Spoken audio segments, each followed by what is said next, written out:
All right, welcome back to another video. My name is Ian Major. I'm an entrepreneur, Bitcoin pleb, and all-around raging capitalist. And in today's video, I am very excited to be doing a tutorial of BlueWallet. What is BlueWallet? BlueWallet is both a regular Bitcoin and a Bitcoin Lightning wallet available through your mobile device, be that iOS or Android. I was super impressed when I first discovered BlueWallet. Their range of functionality and features is just pretty incredible, as we'll walk through as part of today. So I think it's a really great option for folks who are excited to engage more with the Bitcoin Lightning Network, and not even just Lightning. The feature set for a regular Bitcoin wallet that you'll get with BlueWallet is also pretty impressive.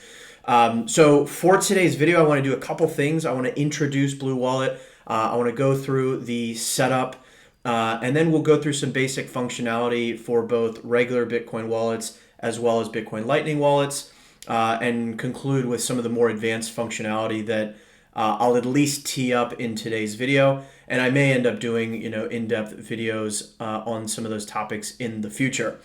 So it should prove to be a great one. So stay tuned. For those of you who are returning to the channel, welcome as always. It is great to have you. And for those who are new to the channel, welcome as well. I hope you enjoy this content. If you do, consider subscribing, which really does help get this content and message to more folks on their quest to become financially sovereign, which is what this channel is all about. I put out new content on Bitcoin every single week. With all of that out of the way, though, let's go ahead and jump right into BlueWallet.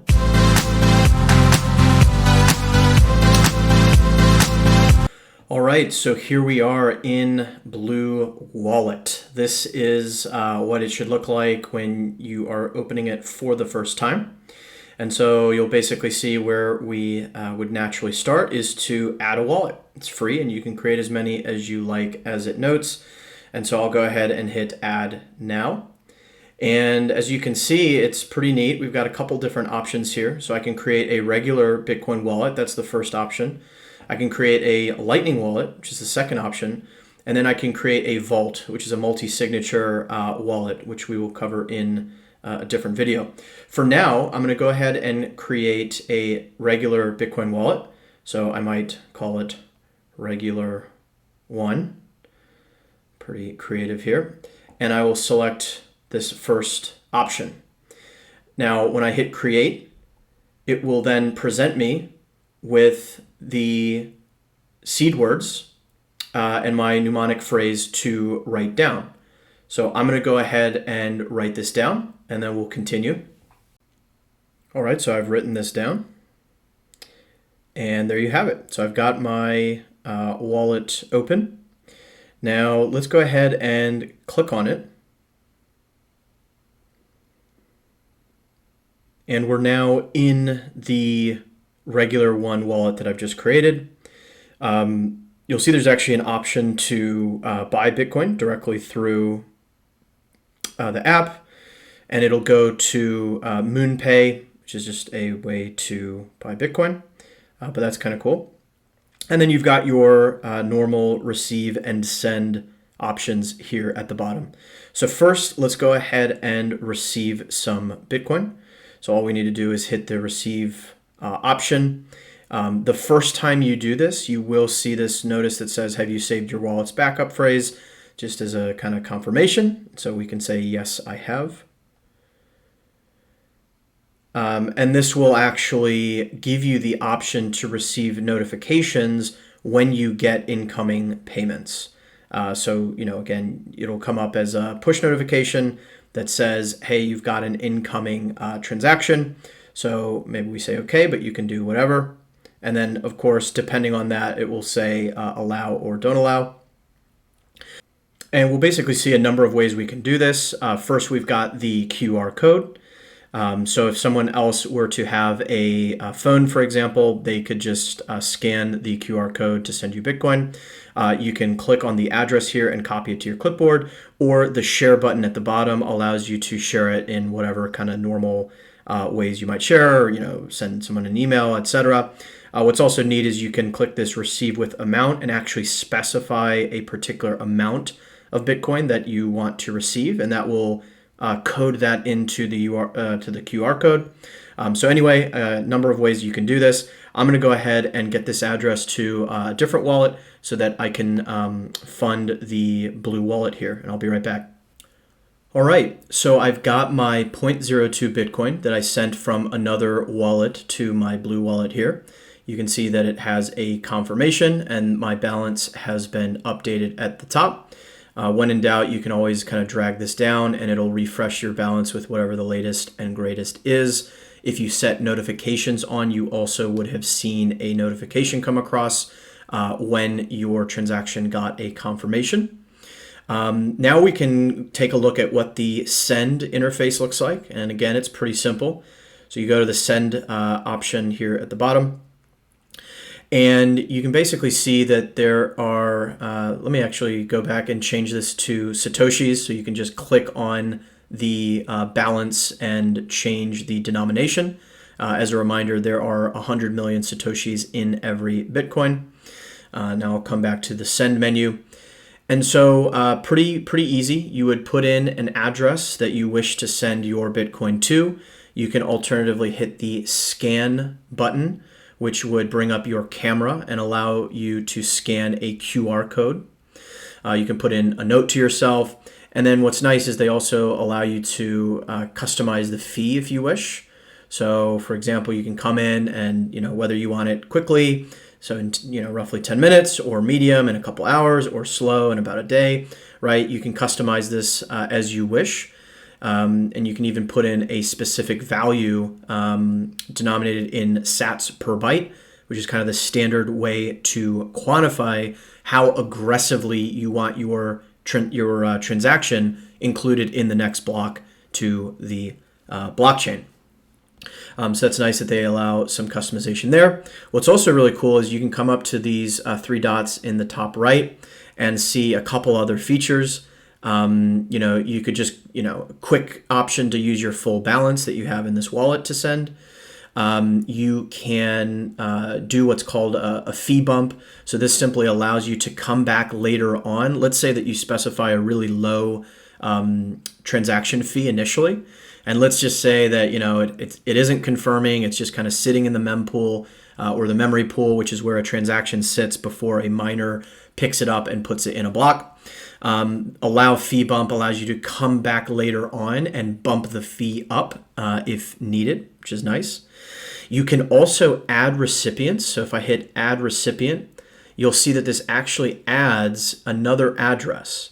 So this is pretty cool. I can send, some sats to one friend and in the same transaction send some sats to another friend. This can be, help you be more efficient when it comes to fees. So I can come back and let's say I remove the recipient, it'll just go back to the one address. I also have the ability to manage my coins. So coin control is really important. Let's say that I had sent Bitcoin to this wallet from multiple sources. It would list out those separate UTXOs or unspent transaction outputs. And so it lets you give just more management to how you want to kind of spend your coins. And then lastly, you can even sign a transaction through, through this wallet there at the bottom, which we won't cover in this video, but maybe in a future video. So pretty basic stuff, but then you also get some cool kind of add-on options. Let's go ahead and exit out of this. And then the last piece I just want to kind of mention within this regular Bitcoin wallet before we move on to Lightning is, again, you have yet another menu here at the top right. This allows you to rename the wallet if you wish. You can kind of toggle whether you want to show this wallet in your list or not. You can export or create a backup. A couple different options here. One other one I just want to show is this marketplace. So this is pretty neat. It'll take you to a to a browser here, and it gives you a number of the different kind of options. This is just a list that BlueWallet curates. You can go to exchanges, find a Bitcoin ATM. You can go to Bitrefill and use that. Different kind of services here. So there's just a bunch of pieces there. We can come back to our wallet. And so with all of that, again, we've covered how to receive and send Bitcoin using the regular Bitcoin wallet. Let's now come all the way back. And what we're now going to do is create a Lightning wallet.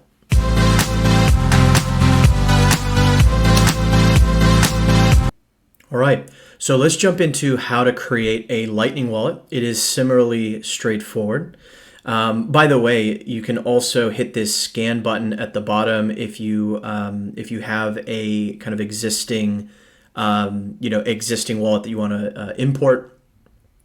But let's go ahead and add another wallet. So you can scroll over and hit add now, or you can hit the little plus button near the top right.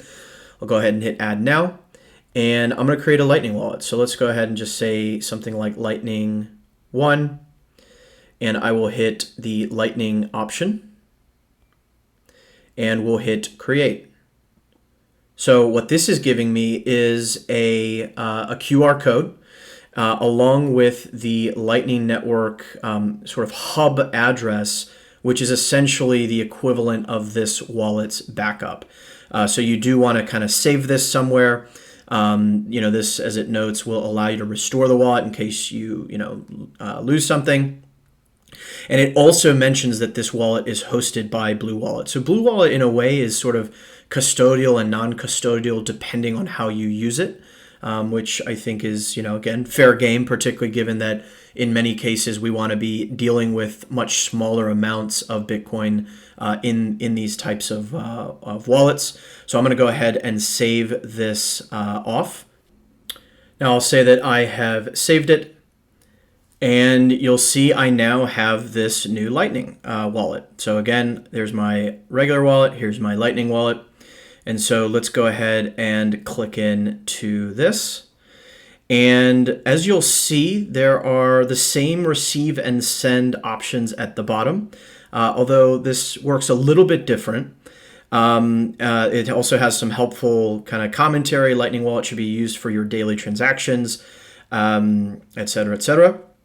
Now, if you haven't watched my last video on the Lightning Network, definitely be sure to check that out. It goes through what is the Lightning Network, how does it work, and it goes through some of the key concepts such as payment channels.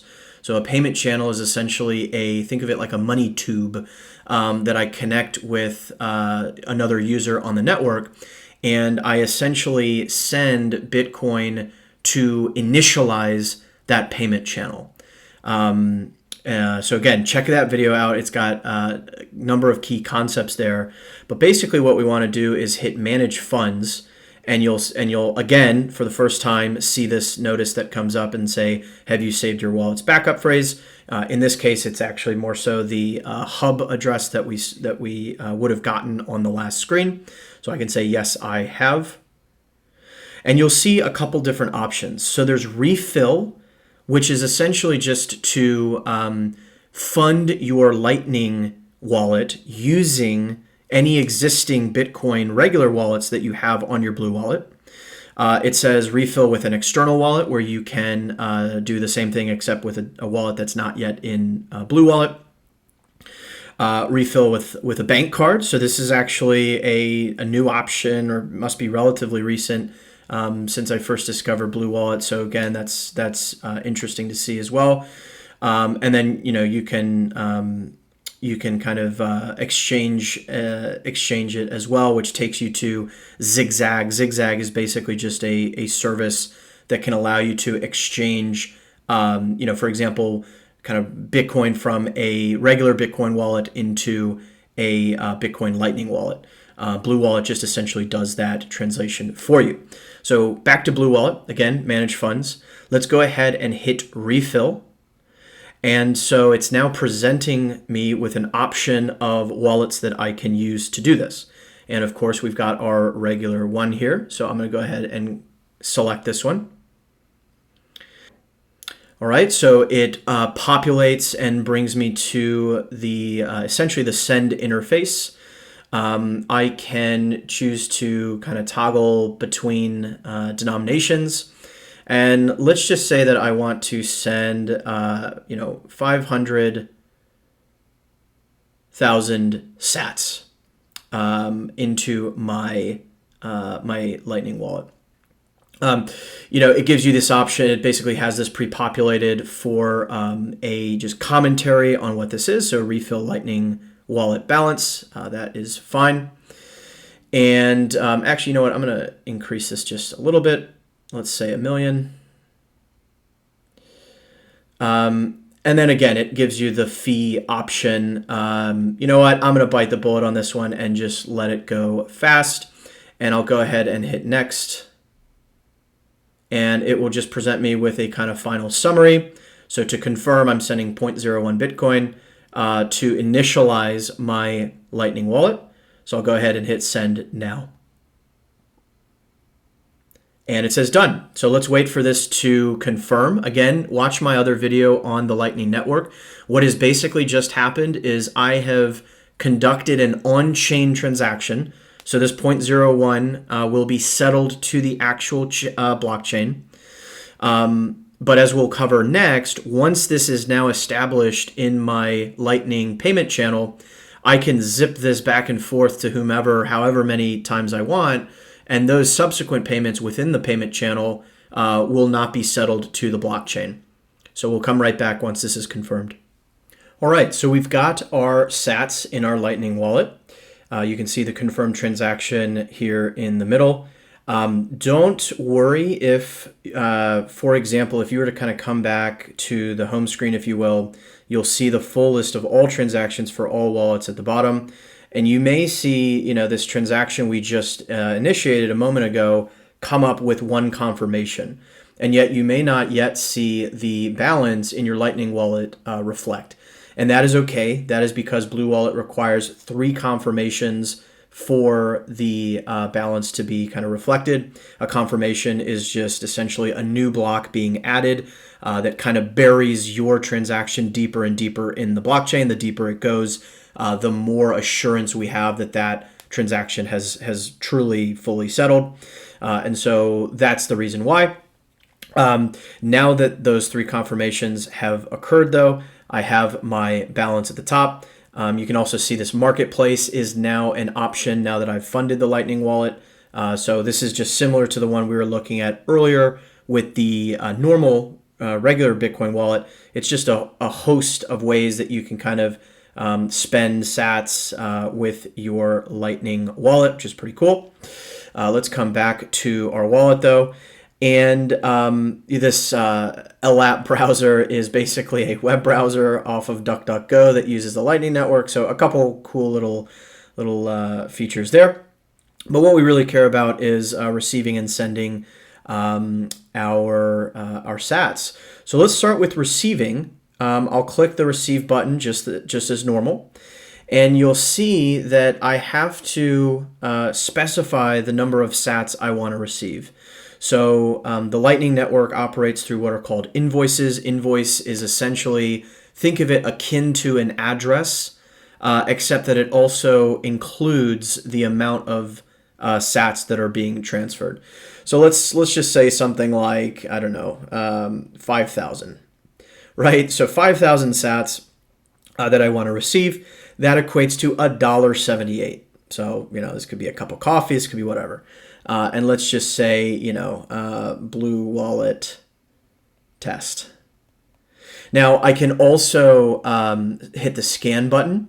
And what that would do is it would present a QR code that the other wallet, the other Lightning wallet could scan in order to execute on that invoice. However, I'm going to be using my Lightning wallet as part of my Umbrel node. And so I'm going to go ahead and hit create invoice. And you will see I now have this lengthy alphanumeric kind of text. that I can copy and share in whatever way. And so I'm going to go ahead and do that quickly. All right, so I've got my invoice generated by my BlueWallet Lightning wallet for 5,000 sats, and I have that pasted into my my other Lightning wallet in my Umbral node. And so I'm going to go ahead and click send.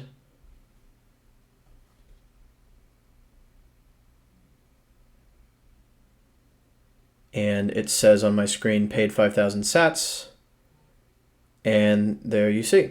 So that was great. That was pretty much instantaneous, couple seconds. And I now have my updated balance. All right, so let's spend some sats. As you can see, I've been kind of playing around a little bit, given what can be some finickiness with the liquidity on the Lightning Network. I'll describe that in just a moment. But let's say that I want to spend some sats, and let's take a peek in the marketplace to kind of see what we might be able to do.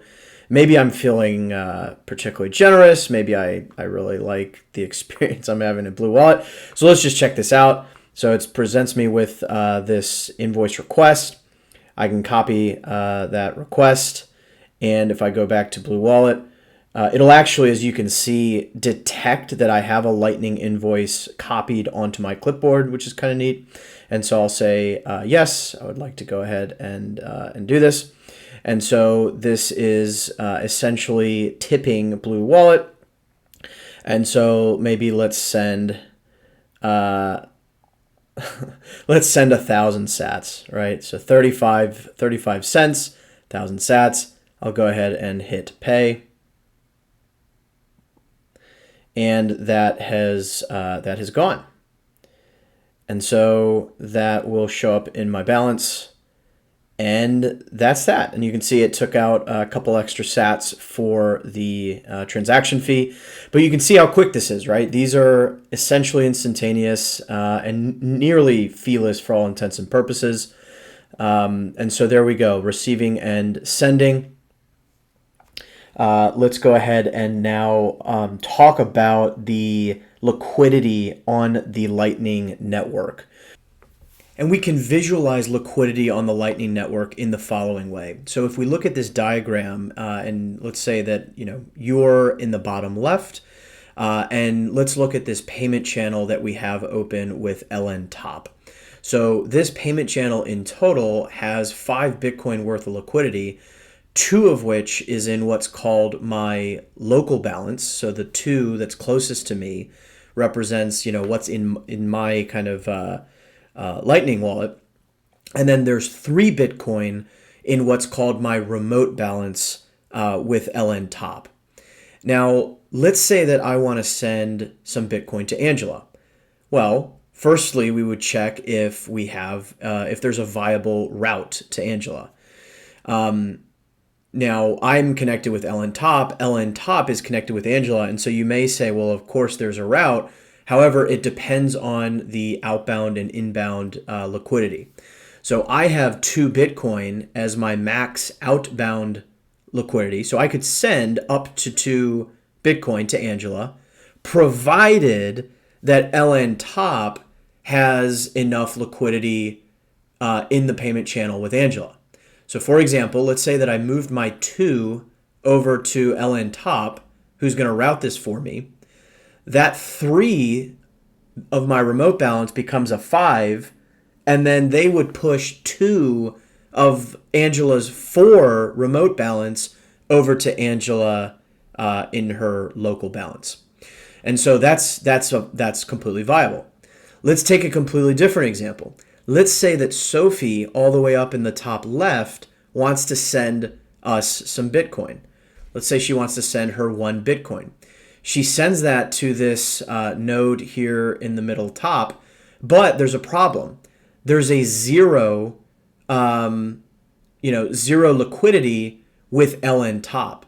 So there's actually no liquidity that can be pushed to LN Top for LN Top to then push the Bitcoin to me. So again, I know that's a little bit complex, but just know that there is this kind of what's called an inbound capacity challenge in the Lightning Network, which reflects the fact that it's still extremely new. very much kind of in its infancy. And this is going to obviously improve as more payment channels are open across the network. But I thought I'd mention that just in case you run into any issues. Again, I'm going to link some helpful resources in the description down below.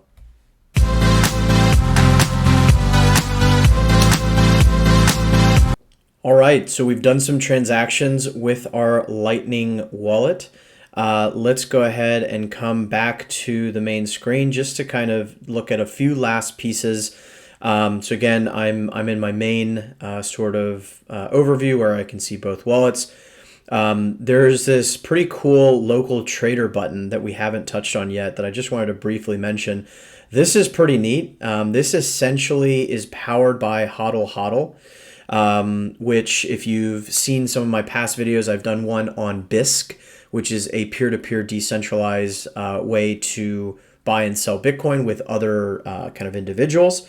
HODL HODL is something very similar. And so this is pretty neat. You can kind of filter based on your geography and see individuals who are, buying and selling Bitcoin here.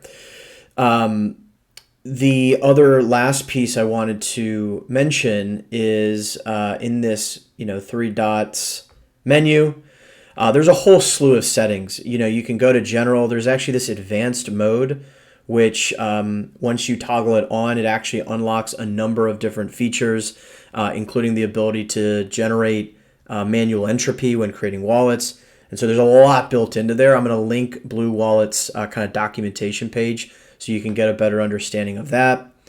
You can select the currency that you want to be able to see. You can select the language. In terms of security, you can turn on biometrics if you would like. For network, this is actually where you can, link your, your node to BlueWallet, which is very cool. Again, this is a likely topic for a future video. And just to kind of round out some of this additional functionality, I mean, you can add manually generated entropy when creating your wallets, meaning, whether it's a dice roll or a coin flip, some source of randomness that you, the user, can do in the real world and kind of input those outcomes as part of creating your wallet. So that just adds a little bit of extra kind of randomness when creating your wallet's private key, which is pretty cool. It also has, you could create a password that will basically go to a fake wallet, it can kind of fake interface for plausible deniability. So if someone's threatening you physically and saying, oh, show me your Bitcoin, right? You can kind of put in this password. You can use this with your cold card, cold storage wallet, and conduct partially signed Bitcoin transactions. I've done a whole slew of videos on the cold card, so be sure to check those out for a taste of that as well. Multi-signature wallets are compatible with BlueWallet. You can connect it to your own full node. It is pretty nuts. Go on their website, go to the features tab, and you'll see the kind of full list. But it really is quite impressive, and it appears to be one of the more active spaces, of development. I'm pretty impressed with the team and what they're continuing to put out. So all that being said, let's go ahead and conclude the video.